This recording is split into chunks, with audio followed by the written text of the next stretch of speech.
What you're about to watch is a completely raw, basically unedited, and basically uncut version of a Detroit Lions fan reaction to the news that Matthew Stafford will be traded by the Lions organization. So if you're a Detroit fan, a fan of any of their rivals, or an NFL fan in general, make sure you subscribe right here, hit that bell notification so you don't miss any of the future action. Now, without further ado, here's that reaction you came for.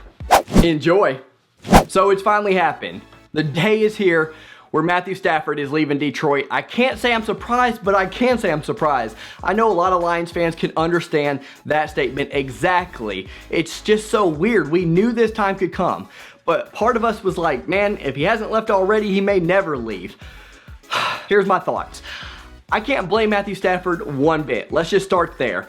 First and foremost, I've said all season long, if Matthew Stafford wants out of Detroit, he deserves to have that decision on his own. He has earned the right to either stay with Detroit and finish his career there or leave Detroit. That was absolutely up to him. He's been so much for us. He is one of, if not the best, Detroit Lions quarterback of all time. He is definitely the best Detroit Lions quarterback I've ever seen in my lifetime. I'm 33 years old. So Matthew Stafford has earned the right to say to the Detroit Lions, I'm out. He's earned that. I don't care what anybody else says. He has earned that. We love to see in this generation where guys are faithful and stick with their team through and through, but that just doesn't happen anymore. And can you really blame Stafford?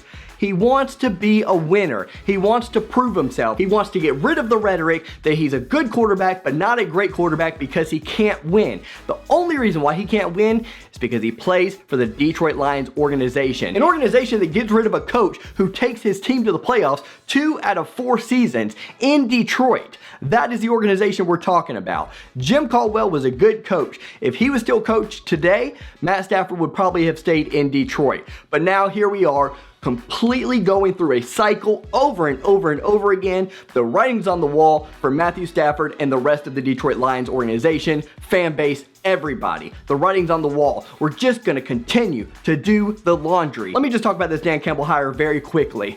I know that a lot of people are going to like him. He's got an excellent personality. He seems like a very genuine, nice guy, but that doesn't win you football games. And I'm going to be strict on this. I know a lot of people are going to say, man, he's really hard on Jim Harbaugh. Now he's hard on Dan Campbell, who's out there wanting to eat people's kneecaps and everything else. But I'm just being a realist. I'm trying to be a realist. And when you're a Lions fan, and now a Michigan fan, because we've done this for so many years now, you start to become numb to this, and you start to realize that there's no reason to really get your hopes up until there's reason to get your hopes up. What we're looking at now is a guy who was so giddy to get a position as a head coach in the NFL, and particularly as a head coach for the Detroit Lions, that he was slurring over his words and couldn't get his words out. I'm not a great talker. I might look like an okay talker on camera, but I'm not a great talker at all. My mouth can't keep up with my head. So I'm not getting on to Dan Campbell about slurring over his words and not being able to get sentences out and being all over the place. I do the same thing, but I'm also not a head football coach, and I'm not trying to be a head football coach. I'm not trying to coach all these egos and all these superstars. I'm not trying to do that. So when you are a guy trying to do that, you need to be able to have complete sentences and really get your words out, and you can't be so giddy about a position. You need to know that you earned that position and you deserve to be in that locker room, and that's that. We literally came from Matt Patricia, who was too mean, too brutal, too ridiculous, thought he was going to come right into Detroit, say, hey, this is the Patriot way, this is my way, if you don't like it, you can get out. We came from that, which was a loser's mentality. It made the entire team not want to play for him, not want to play hard for him, because they don't respect the guy. And now you go the opposite direction with Dan Campbell, and now we have too nice of a guy who also isn't going to be respected. You got to find the middle ground. In my opinion, we hired the wrong guy, which is weird because I think Brad Holmes was a good hire, but then he turned around and made a bad move right from the get, and it's going to set us back from the get-go. And I think Matthew Stafford can sense that, and he just doesn't want to go through this rebuild mode in general. And again, you can't blame him. So he's out, and he's been going through a lot in general. He's been injured. Obviously, the health of Kelly has been first and foremost in his mind. He's gone through so much. I think he just needs a change, and that's completely fine. Matthew Stafford deserves to go to a winner, and I want to see him go to a winner.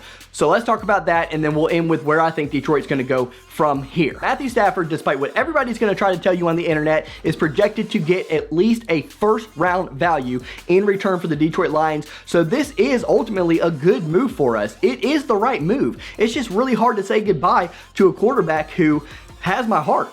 I mean, he suffered from Barry Sanders syndrome, where he is an excellent player, but he doesn't have enough help around him, and he definitely doesn't have the help of the organization or the coaches. So let's see what possible suitors there are out there for him, and I think this is a huge reason. On top of Dan Campbell coming in and Brad Holmes coming in and just a new era in general and not wanting to deal with that, let's see the possible suitors, because I think this is a big reason why he left as well. It is wide open for the quarterback market this season. You got Indianapolis, they need to replace Phillip Rivers. You got New Orleans, Pittsburgh, Washington, all might be moving on very soon, and maybe with this news might really pull the trigger, especially organizations like Pittsburgh who are not scared to pull the trigger, or organizations like New England who aren't scared to pull the trigger. Those teams might make a move for Matthew Stafford. So possible suitors are Indianapolis, New Orleans, Pittsburgh, Washington. You got Denver, Chicago, San Francisco, New England. Those are all places he might go, and I would love to see him personally in a New Orleans,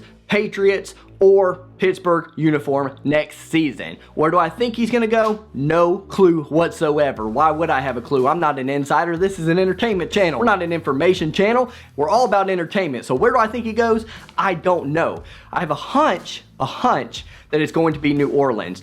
Matthew Stafford, Drew Brees, sort of kind of close in terms of similarities as a quarterback. Good arms, can throw the deep ball, except for this season for Drew Brees, obviously, but can throw the deep ball and can sit in the pocket. Goes number 9. Has nothing to do with anything, but they have that similarity as well. So I think that'll be interesting, and I think he will play great under Coach Sean Payton. And believe me when I say, you saw it this year, the Saints are a very good football team. They're going to be missing that one piece. They're still that one piece away, and that one piece might be Matthew Stafford, as well as the acquisition of another player that could possibly turn the team around and get them over that hump that they couldn't get over this season. So definitely a possible suitor there. That's going to be my guess as to where he goes. I don't want him to go to Indianapolis. I think Indianapolis has a pretty good football team, obviously, but the AFC is just so competitive right now. Same situation with the Patriots. A lot of people are putting their eye on the Patriots.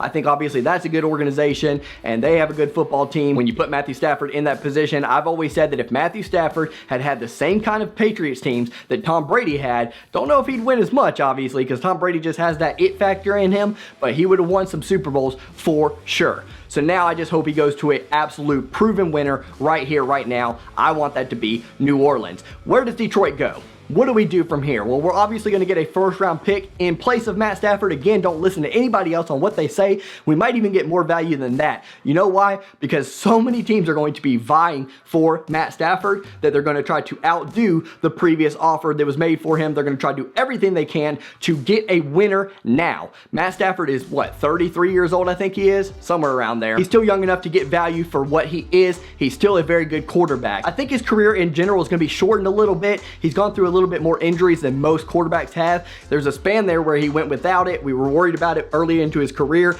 Then he went without it. Now lately he's kind of getting injured again. So I think his career might be ended shorter. So that's why, for his sake as well, he also has to go to a winner.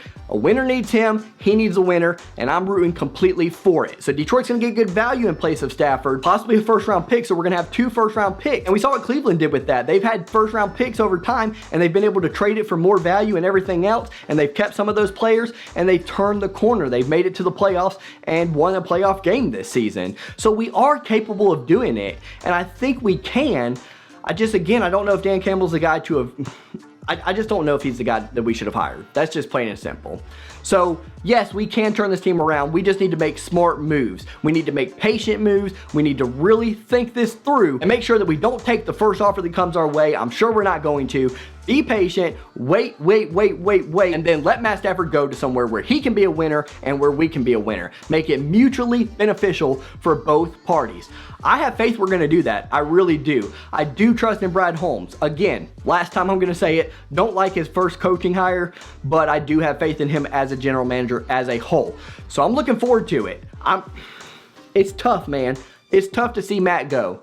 I really kind of wanted to see him end his career in Detroit. But now that the news is out and I had a night to think about it, it's not bad news, man. It's not bad news. We can turn this team into a potential winner. It's going to take time, obviously. We're in rebuild mode big time. And Matt Stafford can go out and win somewhere. like I've always said he could do. I'm happy to be proven right. And I'm happy for Lions fans who have always trusted in Matt Stafford and believed in him to be proven right as well. So that is my reaction. That's how I feel about the Matt Stafford trade. A lot of things to be determined. We'll maybe make a video in the future when it is determined where he ends up going. That's going to be interesting. Obviously, my eyes and your eyes are going to be on that. Until next time, guys, we'll see you later. Don't know when the next content is going to be out. Michigan basketball postponed for the next 2 weeks. So we're going to figure out a way to make some videos, and we'll be back up and streaming those Michigan games when they're back available. See you guys next time. Have a blessed Sunday. Let's watch these NFL playoffs, baby. Go Bucks and go Bills. Those are my teams that I'm rooting for. Those are also the teams I think aren't going to win. Have a great day.